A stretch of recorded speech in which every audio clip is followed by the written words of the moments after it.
Today, I will speak about the Venezuela unrest and the movement of Venezuelans into Colombia.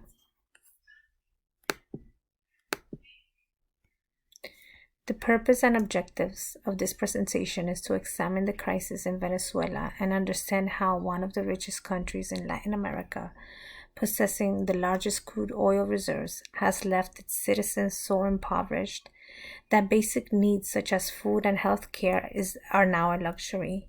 The situation has forced Venezuelans to flee to neighboring countries.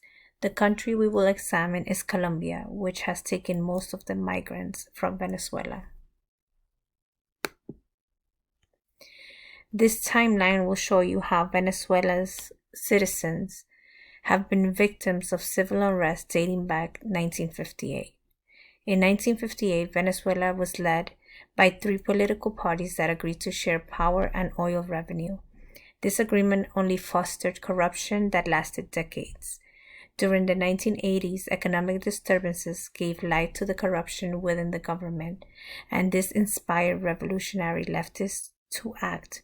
The leader of this movement was Hugo Chavez. In 1992, Chavez attempted a coup and failed. He was imprisoned, but his message of returning power to the people resonated within the country. His populist message won him victory, and he became president in 1998. During his presidency, Chavez changed many policies in his favor, leaving many people to question his motives. Protests against him began. Many opposed appointments of political allies to top posts in the state-owned oil company. The workers of this company began a strike, and in retaliation, Chavez fires 18,000 employees. He then hires people of his choosing who agreed with his ideals and policies. In 2011, this company found itself in a pyramid scheme ran by the government. This company was ruined, and its production dropped despite a global boom in oil prices.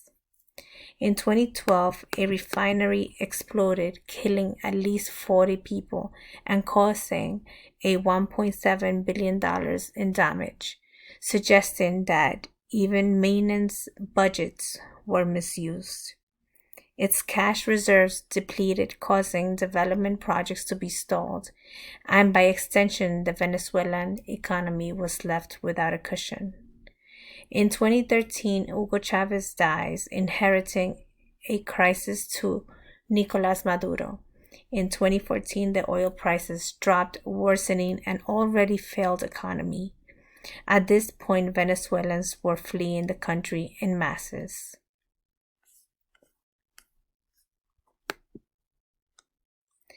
The Simón Bolívar Bridge connects Venezuela and Colombia and has been the center of massive migration of Venezuelans. It is estimated that 35,000 people cross the bridge every day. Some say this is the worst migration crisis in Latin America ever. This mass migration started earlier than the crisis.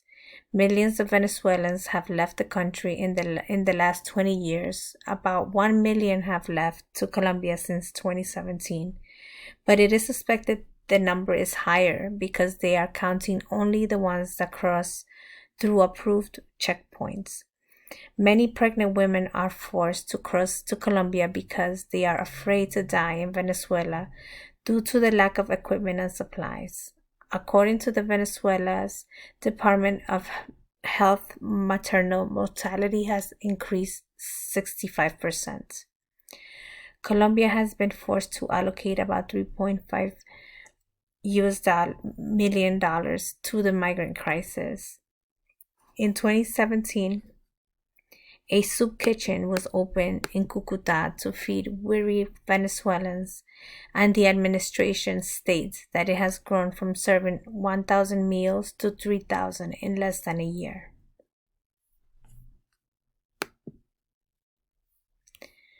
Colombian President Duque has adopted some mechanisms from predecessor Juan Manuel Santos. He announced a plan that includes 50 new measures to enhance health services, education, housing provisions, as well as to promote local entrepreneurship and increase public investment, among others. Colombia cannot do this themselves. This is why many UN and other organizations have come together to put policies and programs in place for the current situation as well as long-lasting solutions. The president is committed in helping Venezuelan refugees.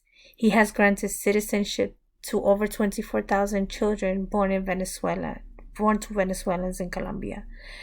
The impact of this decision cannot be assessed yet, but it is clear that the Colombian government is doing the best to be inclusive to Venezuelans. This also shows they are filling their international legal obligation regarding children's rights. It is important for Colombia to be in good standing globally so that many global organizations can assist them with this crisis. One area that they will need assistance in is in healthcare. One of many reasons why Venezuelans immigrate to Colombia is for health reasons. The government has authorized free emergency treatment for Venezuelans, and as previously mentioned, one of the emergencies are mothers giving birth. In April 2019, the president announced a plan to address the critical situation of Venezuelans, Colombian returnees, and host communities in 6 departments along the Colombian-Venezuelan border. The plan outlined an investment of $228 million that will be implemented immediately for 2 years.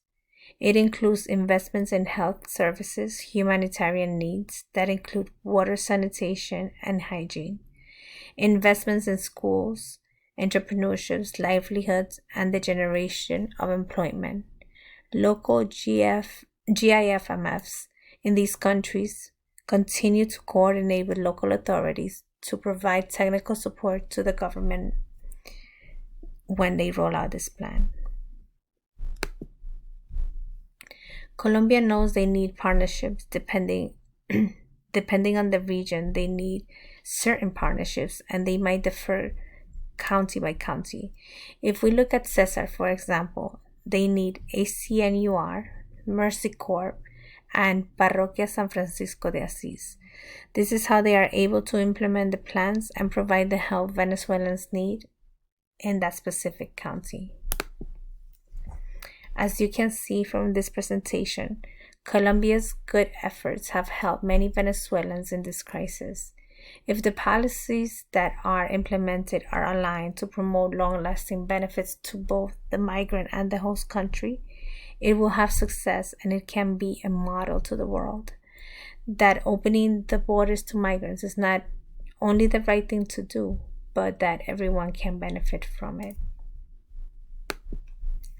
Thank you for listening, and please feel free to look at the references for further information.